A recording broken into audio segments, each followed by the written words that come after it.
right at the bottom, more. Mirror. Hear your voice. I don't know. Do we see a mirror? Hello, Facebook land and TikTok land. Bear with us a second here. We are trying to flip our My phone might screen. not be updated. All right. Yeah. Well, you guys are gonna bear with us backwards here. Good day. Are we all in here? We're There not we go. really in here. We gotta squish in, you guys. Happy Furry Friday to our pet parents in Facebook land, as well as our pet parents in TikTok land. If you see us looking back and forth, it's because we've got you both dual streaming. And today we've got Mr. Zahner in the house, as well as Ruski is taking a nap over there with her new cow. I'm gonna put the monkey down. What we are talking about today, you guys, is seasonal allergies. It is that time of the year where we might see some of those furry guys licking toes, scratching a little bit, maybe some red bellies or red paws. So what we wanted to talk about was some preventative measures that we can use, again, using food, natural products, and also some supportive measures that if we do have a little furry guy who is already suffering with allergies, what do we do for them?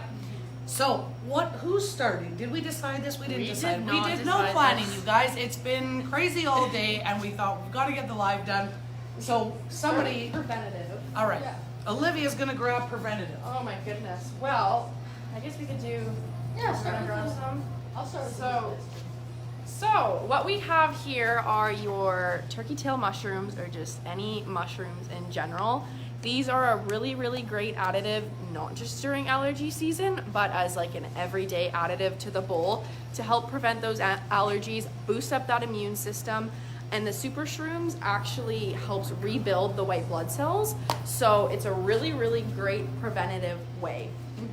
These are really good immunity boosters. So if your dog allergies or not needs an immunity booster, mushrooms are a really, really good supplement. There's lots of different types of mushrooms, but you can usually find a blend one, and those ones would be your best ones for just like a general immunity.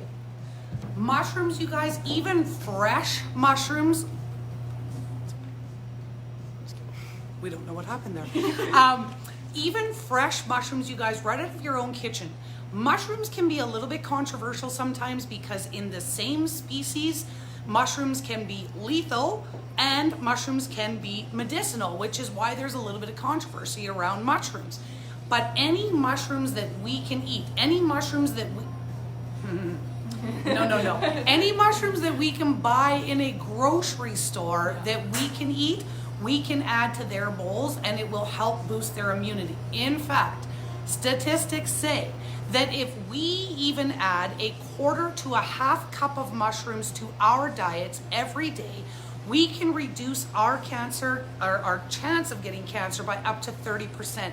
That percentage is higher with the furry guys because we're a little bit bigger than they are. So putting those mushrooms in their bowl, every time I have mushrooms, Zahner gets mushrooms in his dish. Yes? Yeah. Okay, cool. So I was also going to talk about another, yeah, we're backwards, you guys, we're backwards. But this is spirulina. This is like a super green food for the furry guys, even for us. Very, very adept at boosting immune system. So again, if we're looking for ways to prevent allergies, spirulina is another supplement that I include in Zahner's supplement rotation. Fantastic, just to even boost. He doesn't have allergies, he doesn't suffer from allergies, but to boost his immune system, spirulina is something that I love to put in his dish. All right, we got those ones? Should we do this one? Yes. So this one is kind of, would you say unique? I don't know. It's very different. Yeah. It's definitely not what you think that you should be putting in your pet's bowl, but it is bee pollen. As you can see, it's just straight bee pollen pieces. And same thing, this is just a great immunity booster. I want, like, Ella, you talked about before, so when we talk about bee pollen, people are like, oh my God, don't hurt the bees because, right, the bees are like keeping our world alive. But how we get the bee pollen is extremely humane Ella is going to talk about that because you talked about how they like just rub their little legs. So Ella's going to tell you how we get the bee pollen. It's so cute. So I'm gonna put it into easy to digest terms. Essentially, bees, when they collect the pollen, they've got these little pockets in their pants, and they just like stuff the pollen in there, and they create these little tiny little balls of pollen. So when we're harvesting them, not we, I don't do it, but when they're harvesting them, there's like this fine mesh that they put right outside of the bee's house. So they have to go through this little mesh to get into their home, and when they do that, it actually just pushes the bee pollen right out of their pockets. So it's not harmful at all. They don't even know what's happening. They're just getting into their house. So really good prevention. Any of the ones that we have mentioned already, like the mushrooms, the bee pollen, spirulina, super good prevention. You want to start this 2 weeks to a month in advance of when we're going to start to see those allergies. Bee pollen is by far one of the best for the allergies.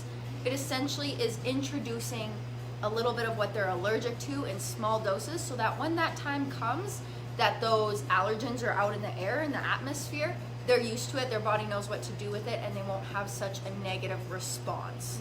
So that's really cool, and it's a natural antihistamine as well. Antihistamine like Benadryl, really good for allergies. Speaking of natural antihistamines, what a segue. Goat's milk, you guys. This is more on the, this is more on the, now we have a little furry guy who's suffering with some allergies. These are natural ways that we can try to help relieve those symptoms. Goat's milk, kefir, amazing superfood. If you think about it, this is food from nature, because we don't give the furry guys pasteurized dairy products like we drink, that our fragile little human bodies can't withstand the bacteria that is in a raw milk.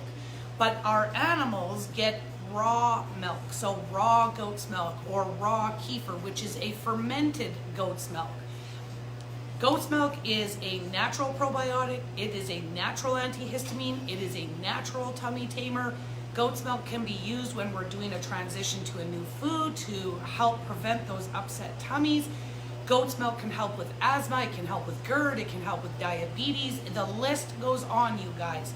But when we're suffering from allergies, we can also use goat's milk or kefir to try to address some of those symptoms. The furry guys have to drink it because we have to fix the problem from the inside. But if we have excessively itchy spots, maybe due to yeast, we can actually take a little bit of kefir and we can rub that on the ears or the paws where we're seeing those sensitivities and where they're really having some irritation. All of the healthy good bacteria in here will help fight those bacteria on the outside of the body to provide relief. Of course, getting the good bacteria on the inside of the tummy, that's where we start to fix the problem. We've got a couple questions here. Okay, how do you know if they have allergies? When we're talking about right here, we're talking about environmental allergies. So these are allergies to outside, not to food allergies or proteins or ingredients. Lots of times we see this at certain times of the year. If it's a normal allergy to like a food, we'll see that usually after they've eaten it, usually all the time.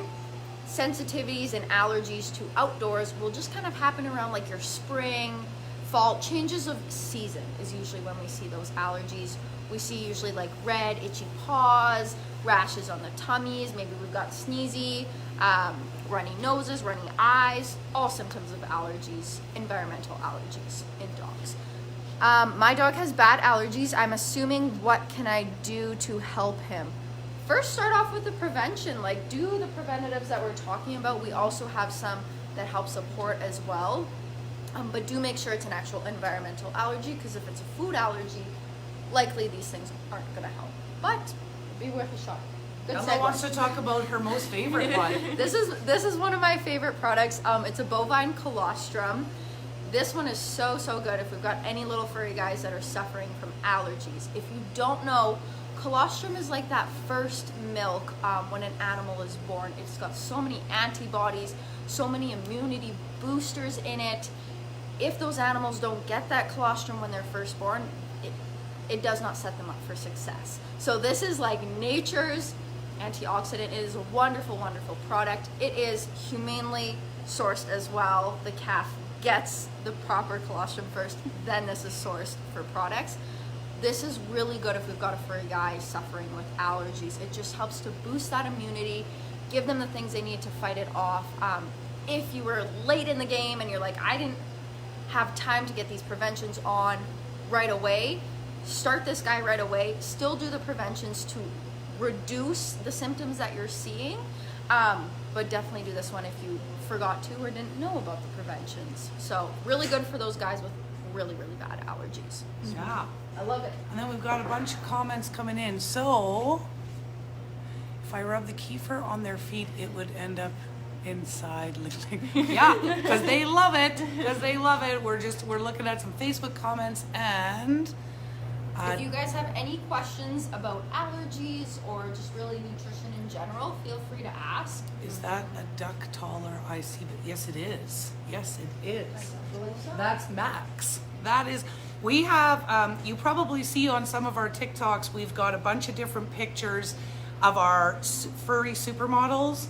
These are all local pets. Before I opened the store, I held a supermodel contest, and we got 10 local pets. So we've got humongous pictures all over the store of all the local pets. I just want to make sure that we've got all these questions. We did. Perfect. And we've got everything on Facebook. Okay, well then, you guys, this was quick. This was quick. Scooch in, scooch in. So for our folks that are local, you may have seen that we posted today. See, another question just came in. You may have seen that we posted today. This is National Raw Feeding Week. So we want, you guys always hear us say it, a little bit of raw is better than no raw. So we've got the perfect option to get a little bit of raw, a little bit of fresh food into the dish. This week from April 1st to 7th during National Raw Feeding Week, when you come in store, any $75 purchase on anything that you want is going to get you a free box of Answers Nibbles. These are little slider size patties. Olivia's gonna grab one. Little slider size patties of raw fermented food by Answers. It's an amazing product. There we go. And we've got it in 4 different proteins still. So we've got beef, chicken, turkey, and pork. Supplies are limited, so you've gotta get it quickly because once it's gone, it's gone.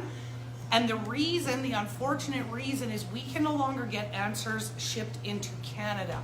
So it's not something that we can continue to bring back in. So we have sourced a new raw food that we'll be bringing in and we'll be showing you guys shortly. We also, it's already April and we're afternoon, you guys. We're afternoon our time, so we're not doing any April Fools on you. We have got the bunny, the Easter bunny is coming to House of Paws. And on April 5th, we are going out to a bunch of different businesses in Regina with the Easter Bunny. The Easter Bunny will be handing out goodies for both you and your furry guy. So you can tell us where you want us to go, what businesses you want us to visit. And then April 16th, you guys, Easter weekend. Of course, we're closed Good Friday. But on the 16th, we've got the bunny back in store to do pictures with the furry guys from noon till 4. So if you are local to Regina, by all means, we want to see you in store for National Raw Feeding Week and the Easter Bunny.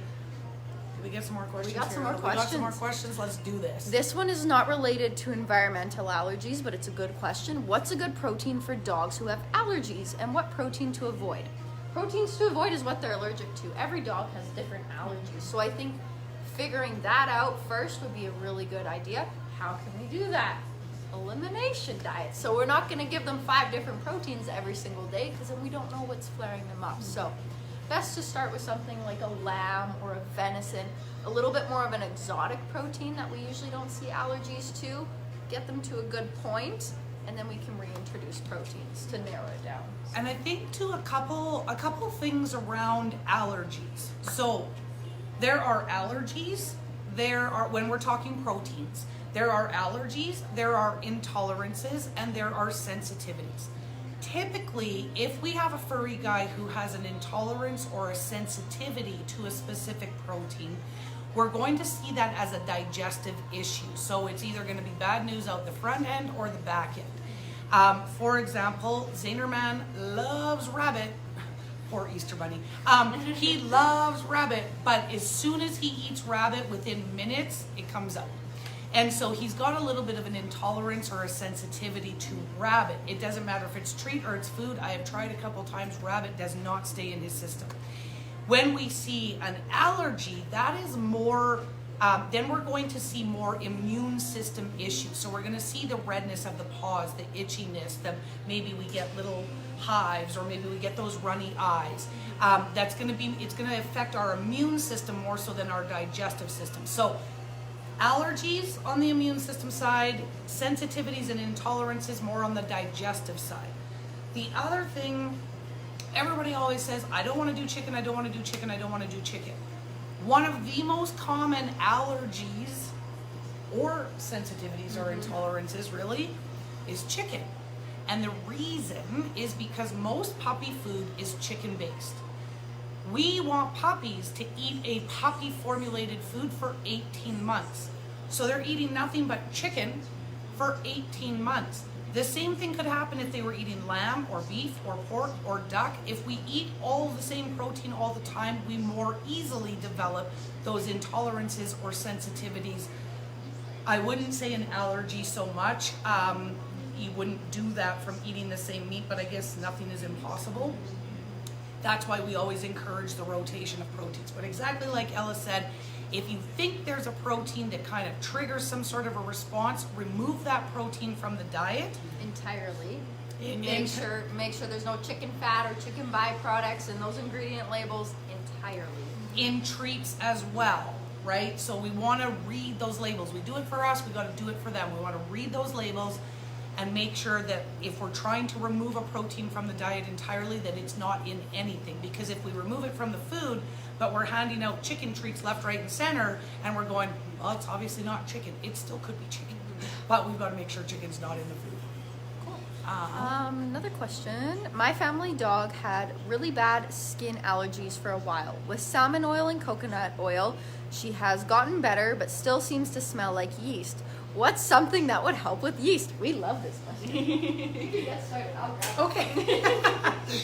So, a couple things. My first go-to with skin and coat, salmon oil, coconut oil, yes, good. Don't make the mistake of rubbing them on the dog. Some folks have done that. We're not fixing anything by putting it on the outside. We've got to get it in the inside. Because the things that we see on the outside of the body are symptoms of what's happening inside the body. And typically, because their health starts in their gut, if we can get and keep the gut healthy, we can get and keep the animal healthy. Normally when we see symptoms on the outside of the body, it is an imbalance on the inside, usually in the gut. Okay? So, salmon oil, coconut oil, algae oil, krill oil, there's a variety of different oils that we can get those omega-3, 6, 9s from. I don't know what happens there. Okay, just Okay, keep going. I'll just keep going. Bone broth and freeze-dried are two things that I always encourage folks for healthy skin and coat as well. Bone broth, because it's the uber food of superfoods, right? It helps with skin and coat, it helps with bones and joints, it helps with leaky gut, it helps with detox the liver so we get rid of those tear stains. It can be their chicken soup when they're under the, I could go on and on and on, you guys. And then freeze-dried too, just because it's less processed, we're getting rid of those carbs.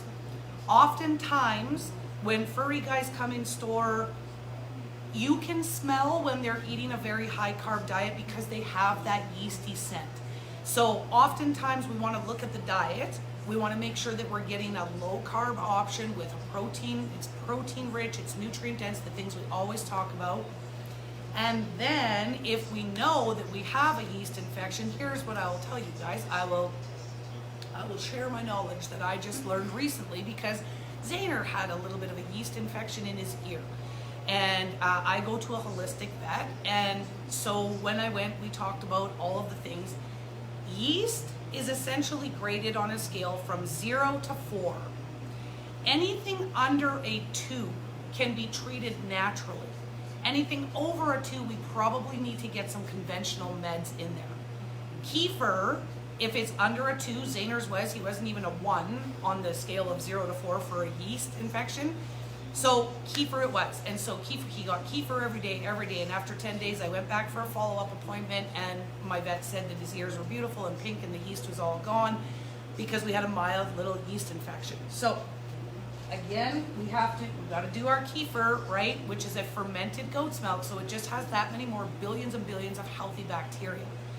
The furry guy has to drink it because we have to fix the problem from the inside. Usually not a problem. Most of the furry guys love their kefir, so it's not an issue. But if we're having those sensitivities in the ears or the paws, we rub a little bit of kefir where we've got irritation to provide that external relief, because all of the good healthy bacteria will fight the bad bacteria. Cool. That's what you're thinking? Yeah, of? totally. I did like the point on the carbs. If we think it's yeast feeds on sugar.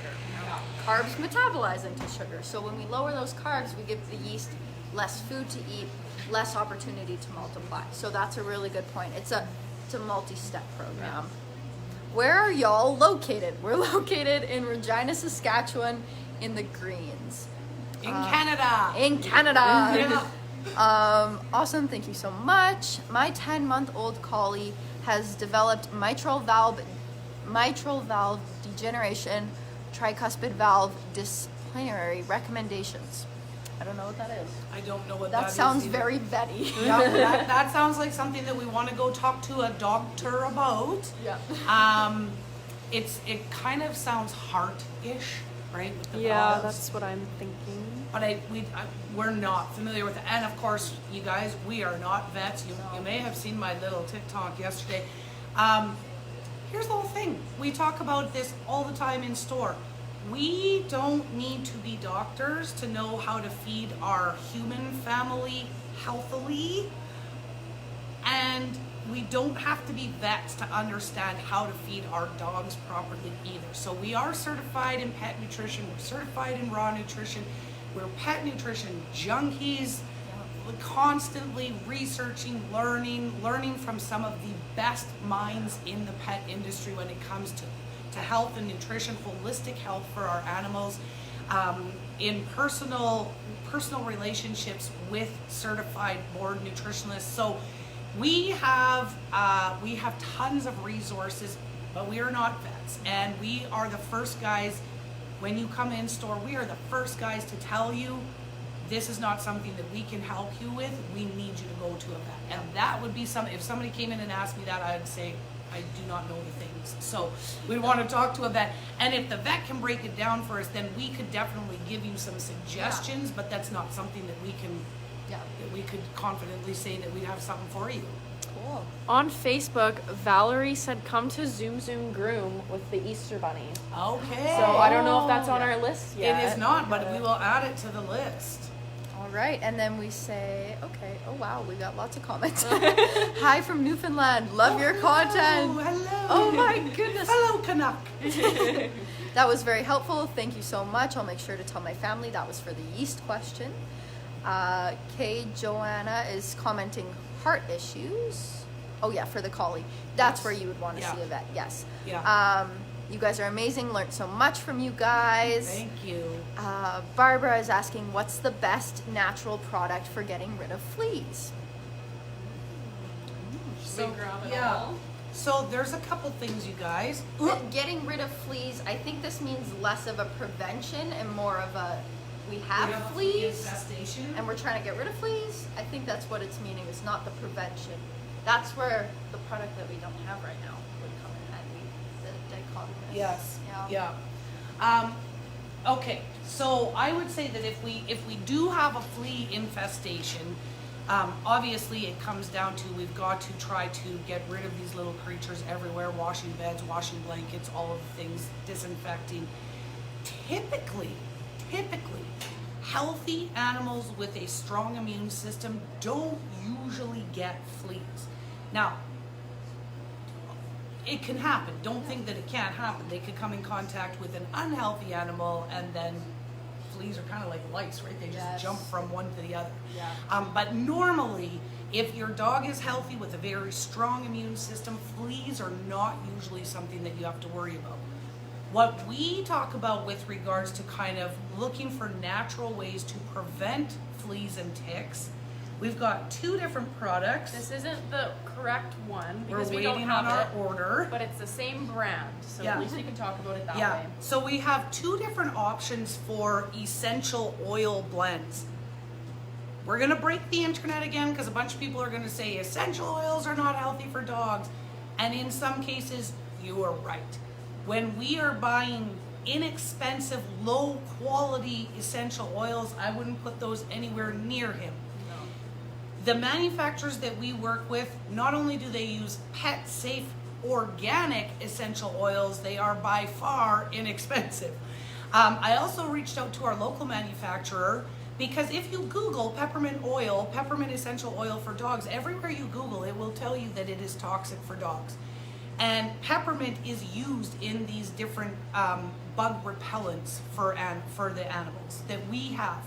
And so I wanted to ask her specifically, she's literally the manufacturer. What she said is any essential oil at 15 milliliters would be toxic to dogs, whether it's safe for them or not, any oil. There is literally 3 drops of peppermint oil in 15 milliliters of a carrier oil. The carrier oils are not toxic. So there's 3 drops of peppermint and then the blends of whatever else she puts in here, which I don't remember off the top of my head. But she is certified in herbalism and something else. Anyways, I love her products. I use them for him. I use them for me. Now, when we're using natural products to try to prevent fleas and ticks, natural products are not potent like chemicals are. And we talked about those chemicals, and I got a lot of heat saying, you know, stop telling people that things from the vet don't work. And that was not what I was saying. I never said the products didn't work. I said the products are full of chemicals and pesticides that are designed to paralyze the insect's nervous system, and then we put it in theirs. If he has an adverse or neurological response to these toxins, these chemicals, these pesticides, it's too late. How am I going to get it out of him? It's in him. So he is a city slicker. He is not roaming the bushes, going out into like highly wooded areas. But the other thing I use with him, maybe I'm going to grab Franklin. Yeah. You guys get to meet Franklin now. You guys get to meet Franklin. Franklin doesn't even bark. Okay, there we go. So Franklin is our amber collar model. So what this is a Baltic amber, raw amber collar. We actually order them from Lithuania. That's the only place that I can find them. We can use them, our dogs can use them, and how they work is they emit an aromatic terpene that fleas and ticks don't like. That's part of it. The other thing that they do, while they lie against the animal's fur, they start to create a little bit of a static charge. Not that the dog can feel, but that prevents fleas and ticks from actually sticking to the fur. So, tick season, Zaner, hi baby. Zaner, obviously, I keep his immune system. Mushrooms are in his dish every day, whether they're fresh or supplement. He gets his blueberries for antioxidants. He gets all of the things. Chilling. And he's totally going to fall asleep. But he wears his little tick collar necklace, and that's what it is, you guys. It's not a collar that we would put a leash on. It's literally just a piece of jewelry. So if you've got a furry guy that plays rough and his buddies are coming over, take his necklace off, because otherwise he could break it. But we keep that on him all tick season. And when we go out for walks, I use my essential oil bug spray-ish, if you will. Because it's an essential oil, it goes far. I put 3 drops in my hand. I rub it on my palms. It's all on Zaner's undercarriage, up and down his little legs, and then the rest goes on me. That's what I use for bug spray. That's what he uses. And I'm never ever going to use anything with DEET in it for me either, because that's extremely toxic for him too. So Very careful. Yeah. Be very careful with DEET. So that is why I use just the essential oil blend with both he and I, so that I'm safe for him. I bathe every day, he does not. So he gets his bug juice, he gets it every 2 to 3 days. When I can't smell it on him anymore, I reapply. But if I put it on today and I can still smell it tomorrow, he doesn't get a reapplication. Cool. Lady who is asking about the yeast said, would you recommend bone broth, freeze-dried diet, and kefir, or is one or two together okay too? Your best bet would probably to do all three, whether you can do a freeze-dried diet or freeze-dried toppers. If you can include all three, that is your best chance, right? Now, You can't. the caveat to that would be, what is the furry guy eating today already? Because we want to gradually introduce any dietary changes, especially if we've got a furry guy that for years has been eating nothing but the same thing, and then all of a sudden we throw all of these things at him. He's gonna go like, think about if you were eating nothing but chicken and broccoli for the past 3 years, and then all of a sudden you sat down to eat lasagna. It's going to hurt, right? So we want to make sure that we gradually introduce these dietary changes. I think if we suspect yeast, the first place I would go would be kefir. And then we can try to, because that's what's really going to help. The bone broth and the freeze-dried are going to help with skin and coat, but the kefir is what's going to help the yeast. So if we think it's yeast, kefir is where I'd go first. And then I would probably incorporate some bone broth, I would incorporate some freeze-dried, and then I would probably look at the diet to make sure that we're feeding low carb. And another thing to add to that, anything that's natural, you can double or triple or quadruple up on, right? Like if, like you said, you want to do the bone broth and the kefir, do it. If you want to do bone broth, kefir, and mushrooms, do it. As long as it's completely natural, you can do that. Obviously, if there's medicine and stuff involved, like from the vet, consult your vet first and kind of see what they say. But if it's completely natural, you can double, triple, quadruple, do it all. Yeah. So, Yeah. All right, one lady, I hope I'm saying lady, I just can't read. Thank you. Hi from Ontario. Glad I caught you live. Hello. All of our fellow Canucks are here. One lady is saying, do you ship to the USA? So we can. Right now, our website, the way that it's set up for ordering is restricted to Canada. We ship across Canada for flat rate shipping. We deliver locally, but we ship across Canada. We can ship out of country, but because of the way that our website is currently restricted to only allow shipping in Canada, you would either just have to place your order and say it's a pickup, and then we would contact you and we could let you know what the shipping is, or you can give us a call and we can tell you what the whole total would be based on what you're ordering, because Canada Post is not nice to us, you guys. But so we have to package it up, and then we just fill out the forms to say like how much would this be to ship. They give us the price and the timeline, and then we can ship it off. We've shipped as far as the UK. So yeah, we've had quite a few reach out. We've had some folks from Australia, from India, from the States, and yeah, we've shipped out to a couple places, but UK is probably the farthest that we've gone. Yeah. Cool. What is the brand for essential oils? Oh, I guess you never said that. Oh, we did not. Okay, so the locally made one that we get locally made is called Bear's Paws. And then the other brand, like I said, this isn't the right one. It says Bug Off instead of So Fresh, but this is Cordoba Farms. So. And I know the story behind Bear's Paws. Bear's Paws, Sarah is the owner of Bear's Paws. And it was what actually spurred her on to acquire the knowledge that she has to currently develop her product line, was because she went to the vet. It was flea and tick season, and the vet said, okay, give this to your dog, but make sure it doesn't touch your skin. And she kind of went, it's not allowed to touch my skin, but you want my dog to ingest it? That was what made her go, there's got to be a better way. And so then she she's certified in herbalistic, like herbs and herbalism for dogs, something like that. Anyways, it was all because she was told not to touch the medicine but feed it to your dog. Thank you. What do you guys think of Okanuba dry food? We're doing a lot of brand reviews on our TikTok, so we'll probably be coming out with a video about that.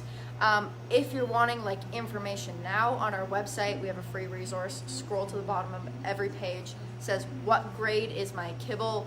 It's a little kibble grading tool, super quick and easy. We only want A's, so if it's not falling in the A's, we got to find something else. And even if you're looking for kind of a very quick and dirty nutrition consultation. We do have an electronic nutrition consultation on our website that you can download as a PDF. If for all of our new puppy parents out there too, we also have it was a year in the making, you guys. It took us a year to write the puppy guide, but as in Miss Ella had to do the majority of the work. Finally, we got it done after a year. It is an extensive guide that talks about bringing a new furry guy home, what we want to do with them, how we want to feed them, all about sleep, training, vet visits, titer tests. Ooh, we're going to talk about titer tests soon. You guys watch for that TikTok. But yeah, we've got tons of resources on our website too. Cool. We also have, I've been noticing some people are sharing this live. So if you have a lot of followers that are like your friends and family who have pets, you can share this live so that they can see it as well. Thank you so much.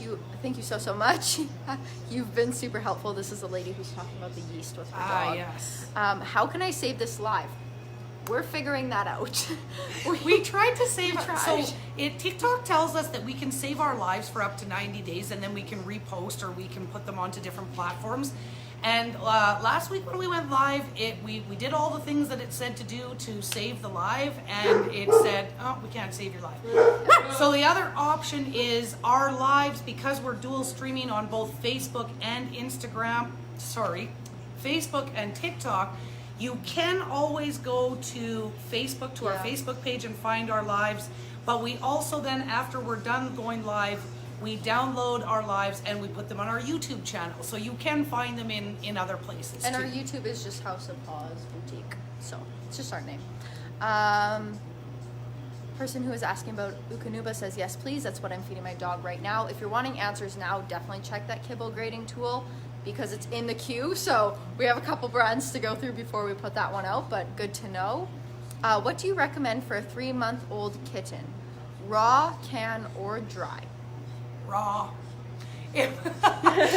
So here's why we say that, because there's going to be a lot of people out there that say, oh, every pet store wants you to put your dog or cat on raw.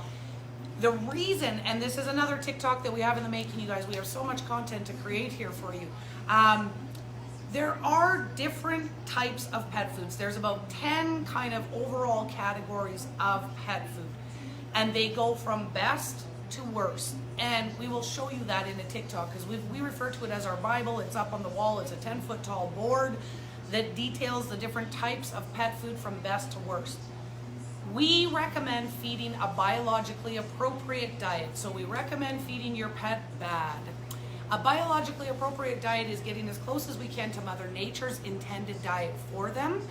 If we don't want to do all of the figuring and all of the learning to figure out exactly how to build that buffet in the bowl ourselves by putting raw meat and organ and bones and supplements and everything, then your next best thing is a commercial raw diet. You want to make sure that it's complete and balanced because not all raw is created equally, you guys. If you are finding raw for a ridiculously cheap price, question how complete and balanced it is because it likely isn't. For kitties, the other reason that we say raw is kitties are very inefficient drinkers. It takes them 2,200 little tongue laps to drink a quarter cup of water. So lots of pet parents say, oh no, my cat drinks lots. They may look like they're drinking lots, but they're not getting a lot of hydration. Kitties also don't have that same thirst sensation that every other mammal on the planet has that says, I'm thirsty, I must drink, because they rely on their diet to be hydrated, and they need about 70% hydration. When we feed a dry food, that only provides 10% hydration in a kibble. If we're feeding kitties dry food, we always want to include a wet food. And a lot of pet parents think, oh, wet food is just a treat for my kitty. Make it a daily staple because that's where they're going to be hydrated. If we do raw, we're getting hydration, we're getting fresh food, we're getting the least processed option that we can, and we're feeding them the most biologically appropriate diet we can. So that's why I immediately said raw. If raw doesn't fit your lifestyle, then we figure out different ways to do it. But if you're saying kind of which way is the best, raw. Yeah.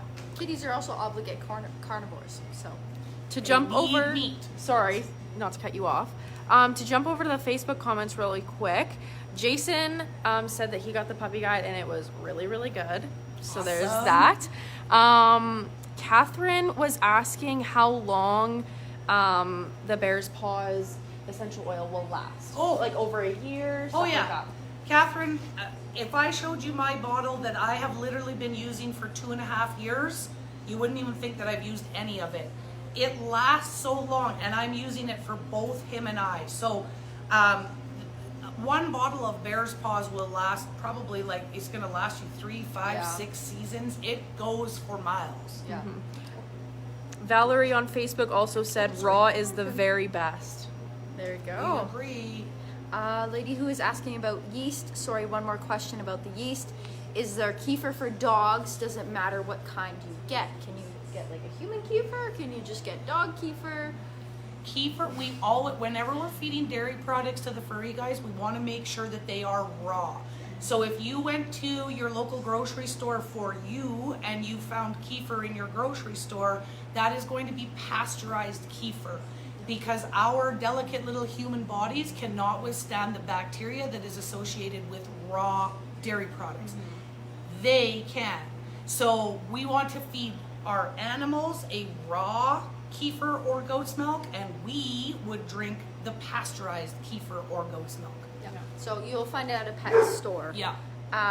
Do you have YouTube? Yes. It would just be House of Paws Boutique, I'm pretty sure, is our channel. Yeah. What is the best chew for aggressive chewers that lasts? Depends on the size of your dog. We've got a couple different. We want to make sure it's digestible. So never rawhides or anything that will break down in their stomach. Okay, Well, bud? look who woke up. Right? Really good ones are like a hard Himalayan yak cheese. Those are great. Water buffalo horns or lamb horns are really good choices. Depending on the dog, usually we see digestible chews don't last as long, but then we don't have to worry about impactions. So if you're finding something that's lasting for months and months and months, likely not a good choice because we could get impactions in their stomach. So Best option, I think, what Ella said, is natural. We want to make sure that any chews that we give are natural. We also want to make sure that we are never feeding cooked bones. In a lot of pet stores, you may find cured bones. Those will flake, they can splinter, we can break teeth, because when they put a lot of pressure onto chomping on that bone, they can break or crack a teeth because their mouths slam shut so hard when the bone kind of disintegrates. So raw meaty bones, as long as it's natural, we always want to make sure that any chews that we're giving are natural chews. Catherine loves Zayner's 2 cents. He's always got to put them in there too and get the last word. OMG, you guys are amazing. Thank you so much. Oh, thank you. My pet is the only thing I have. I love her so much. I know when she leaves me, I will die inside. Me too. Me too. I think Yeah. we all feel that way. How do you guys feel about Signature?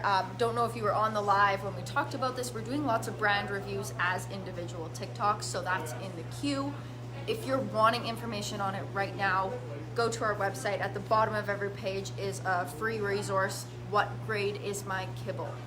It helps you walk you through your bag, reading the ingredients, gives you a grade. We only want A and above. We don't want anything below. So that's a really good one for in the meantime before we get that video out. Yes. So, because we don't really have an idea when that's going to come out. Could be a couple days, could be a couple weeks. Best food for a bull terrier. You know what? Lots of people ask, what is the best food for different breeds? And at the end of the day, dogs are dogs. So there isn't a best food for any type of breed. There is a best type of food for all dogs. And again, we kind of just went through that, where we're recommending feeding bad, biologically appropriate diet. Do it yourself, balanced whole food diet from home is our best bet, because we know exactly what's going in the bowl. On the other side, you want to make sure that you're always understanding how to create that balanced diet. Otherwise, we drop right to the very bottom of the list of an unbalanced diet, and we can create a lot of diet deficiencies. There's a lot of times where people are like, my vet told me never do raw. A lot of times, the reason that our vets are saying never do raw is because what they see is folks doing home cooked diets that are not balanced, and it creates a variety of health problems. So if you are like, as much as I know, and I'm not saying I know everything, but as much as I know, I would not trust myself to completely balance Zahner's food, which is why I do commercial food. And then I supplement with real food and fresh food so that I have a diverse diet for him. But I wouldn't trust myself to do it to make sure that I got the right amount of organs and bones and micronutrients. So, and I'm never going to jeopardize his health. So I'm going to do what I can that is the best for him. Yeah, that's a really good question, because lots of times we'll see breed specific foods, and the only times we'll see like breed specific feeding is if, say in Dalmatians, lots of them have those urinary problems. So a low purine diet does help, but if your Dalmatian doesn't have that, there's no such thing as a Dalmatian specific food. If you've got a normal, healthy, well-balanced dog, this is what you can feed. If you've got a dog with liver problems, this is how we can support that. If you've got a dog that needs a low purine diet, this is how we can support that. But the general overall dog doesn't have any outlying health conditions, same thing. Yeah. Doesn't matter if you're 5 pounds or 105 pounds. So. And do not fall for the marketing when you see your breed's face on the package of a bag of food. Breed specific food is just marketing, you guys. There is no food. You always have to wonder, if there is a breed specific food for when they're adults, why do we not have all of those same breed specific foods for when they're puppies and seniors? Why can they eat the same food when they're puppies and seniors, but all of a sudden when they're adults, they must eat food for schnauzers or food for German shepherds or whatever? So do not fall for the marketing that comes along with a furry face on a bag that says that this is food made for them. It doesn't exist. My dog is sniffling and sneezing a lot recently. Is this something it should be worried about? It could be seasonal allergies. I like to err on the side of caution, so kind of anything that happens with Zahner that is not normal for him, he never did it before, or he just started doing it, I go visit our doctor, and I just want to make sure that everything is good. So if this is completely uncommon, if it happens every year around this time, I would say it is likely a seasonal allergy. But if this is something that has never happened before, it might be worth talking to your vet. So you guys, we have filled up the house here, and I'm not sure how long we've been on. Again, it doesn't show me the time, but I want to thank you guys for joining us this afternoon for our Furry Friday. We are here till 6 o'clock. We are here tomorrow 11 till 6, closed on Sunday, and then of course back in the store on Monday. I appreciate that you've spent some time with us, and I look forward to seeing you either in store or the next time we are live. Bye guys.